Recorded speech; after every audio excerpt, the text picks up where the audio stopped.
Reporting. Now, what happens if you confront an intruder in your house? The law currently says that you can use reasonable force against them, but the recent prosecution of Munir Hussain, who attacked a man who'd broken into his home, has thrust that law back into the centre of debate. Well, the Conservatives say they'll look at changing it to allow all but grossly disproportionate force.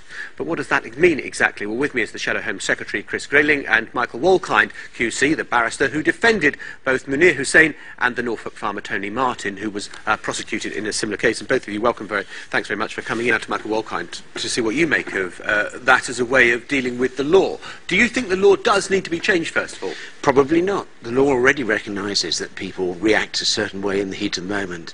But grossly disproportionate is a horrible idea. So imagine, and I'm not sure whether this would allow people to respond outside the home, or this is just for homeowners.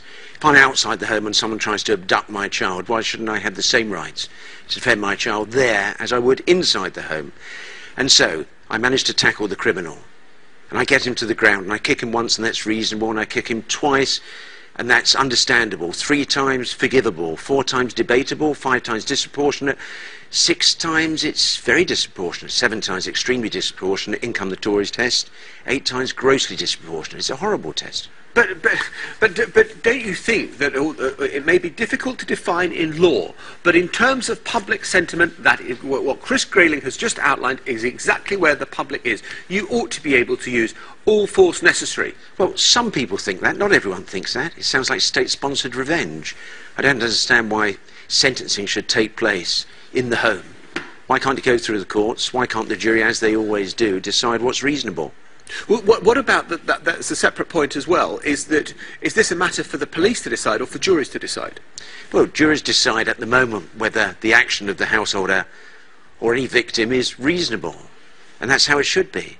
Sentencing for the judge, for the police originally whether to prosecute, and there are cases where they don't prosecute, where the imbalance is so clear they don't prosecute to begin with. But your client, Munir Hussain, does he feel that the law has worked well for him because he was originally given a custodial sentence? He was, and that judge was sympathetic and went as far as any judge at first instance could do. It needed the Lord Chief Justice to come in and to give mercy to him. But then if it requires the Lord Chief Justice, and there's going to be almost an established thing where someone uses self-defence, they get sent down to prison, and then it has to go through the appeal procedure, and the Lord Chief Justice kind of on a white stallion rides to the rescue. No, it won't need that every time. Trial judges have now heard how the Lord Chief Justice approached this, and if there's another case where circumstances are so extreme, where someone has a character as impeccable as Munir Hussain and suffered as much as he did. It wasn't just a burglary, threats to kill, false imprisonment. OK, we must leave it there, Mr. Wolkind. Thank you.